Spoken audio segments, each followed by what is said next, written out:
A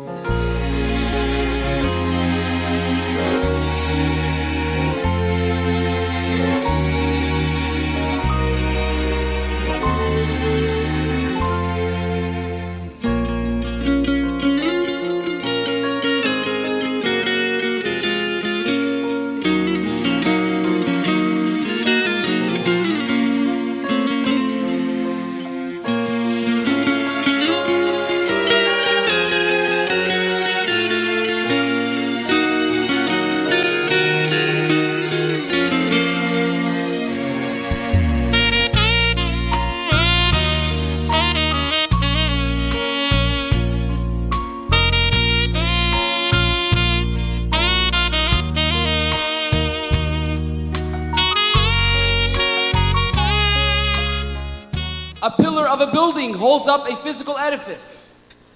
A pillar of a family, like a patriarch, holds together the family.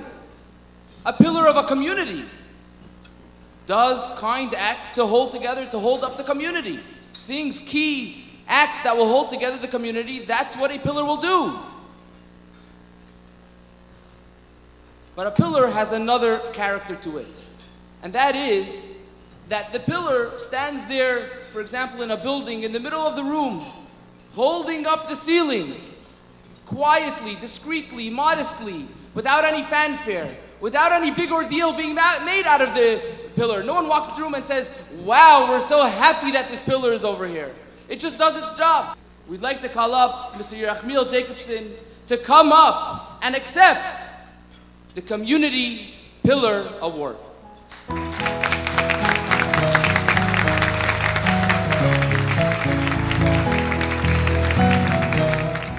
Communal Pillar Award presented to Mr. Yerachmiel Jacobson in appreciation for enhancing and empowering the Limud Torah of many. Yagdal Torah Malav Malka celebrating 8 years of dynamic learning. Chaf Aleph Kislev Tafshin Ayin Hey.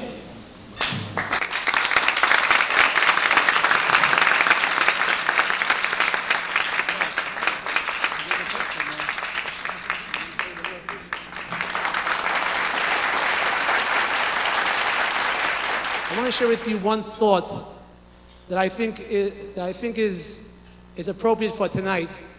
As we read in these parashas about the Shvatim, about Yaakov, we see a fascinating episode which happens only once in the whole Torah. And the story goes that Yaakov was moving his family from Lavan's house, and Yaakov found himself alone, and the angel of Esav met him, and according to Rashi, and according to the Torah, this is the first wrestling match between two people that the Torah records. And according to Rashi, it lasted through the night, and there was dust, and there was earth, and this went 12 rounds, 15 rounds. This was a serious fight. And the question is, what happened here? What happened here? Why this fight? And more so, why Yaakov? Avram never had a wrestling match. Avram did great things. No malach of Esav or anybody or Klippa or any distraction came his way as far as a fight. Yitzchak didn't have a wrestling match.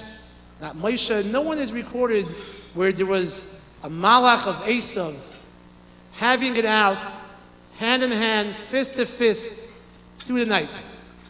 What's going on here? So the answer is very simple. The answer is that the Malach recognized that the true future and existence of the Jewish people is going to be the Torah. Yaakov represents Torah. Avram represents Gemilas Chasadim. Yitzchak represents Tefillah, davening. Yaakov was a Ish Tam Yoshev Alim. He represented Torah. The Malach of Esav didn't feel threatened by Avram. He knows if you go and you build hospitals and you build soup kitchens, they're beautiful things, but he didn't feel threatened that that's going to keep the Jewish people in existence. He didn't feel threatened by Yitzchak. with davening, as great as all these things are, what he felt threatened and what he wanted to stop right there and then is Yaakov, is the Avodah of Torah. And obviously Yaakov won, and you know, I think that's why we're all here tonight. And Baruch Hashem, Levi was all nervous a couple weeks ago, but Baruch Hashem, it's a full house, and we're all here.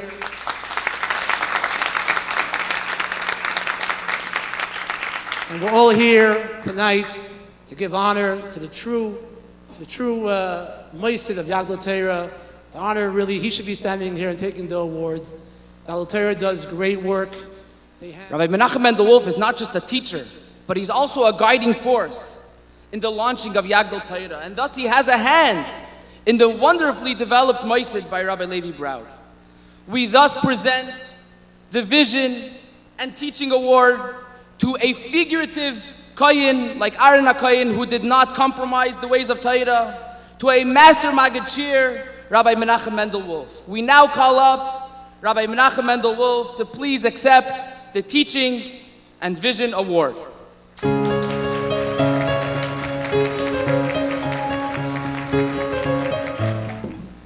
Vision and Teaching Award presented to Rabbi Menachem Mendel Wolf in appreciation for your vision of learning in our community and committing yourself to its growth.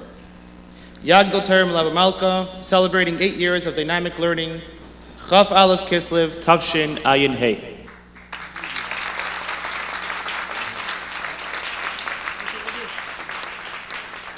An in-depth understanding of the world around us gives us an understanding of our relationship with Eibishter. So if we're seeking an understanding of how Torah influences a person, let's look around and see an example of the influence of Torah. Technology is a perfect example. Many of us here have brought with us a cell phone tonight. I assume that many of us have a camera on that phone. Does anyone have film for that camera? Now think about this for a second. Tonight you're laughing. But years ago you would laugh if you didn't have film. Years ago an employee in Kodak thought he had a secure job. Today, Kodak is bankrupt. How did this transformation happen? This is the power of technology. Technology is not just an idea. It's the brain of society. A change in technology is a change in the behavior pattern of society. Every area in our life has been revolutionized due to the digital age. Whether it's in areas of security, medicine, finance, everything. Torah lahavdil is the same. Torah is not a collection of ideas. Torah changes our perspective of the world. Whether in parenting, marriage, or business, Torah is a mindset, a perspective. When you change the way you look at things, the things you look at change. We need to learn Torah with the same attitude as those who come up with new technology. Breakthroughs come as a result of people who challenge the norm. They don't get sucked up into the reality we live in. They're seeking to create a new reality, to change the way the world thinks. We need to ban the words, but what will the world say? We need to be in control and not have the world control us. We need to learn Torah like a businessman, not like a professor. There are many professors who study, but they aren't businessmen. Their goal isn't to make the research a reality. They seek to get their research paper printed in a prestigious journal. They're not looking to make a difference. A transformation can only happen through people who are willing to challenge the norm. This attitude is at the core of what Chassidus is all about. To the extent that when the Alter Rebbe came out of jail and he was visiting one of the Gaonim of Vilna and he was asked, what's the Chiddush of Chassidus? The Alter Rebbe answered that Chassidim set aside time to learn Kviyas Sitim LaTorah. The Gaon looked at him and said, what do you mean? We all do that. The Alter Rebbe explained, until Chassidus, people set aside time to learn. With Chassidus, people set themselves aside for the Torah. Chassidus is not a vitamin, it's oxygen. It's the only way Torah will ever have an impact on us. We are not meant to follow, we lead. We won't be controlled. Through Chassidus, we are in control. We have the ability to change ourselves, our Hanachas Ha'olam. This kind of attitude applied consistently will pave the way for the ultimate change of the world when V'ro Kol Basa Yachtav, with the coming of Mashiach Tzidkeinu B'Karav Mamish. Thank you.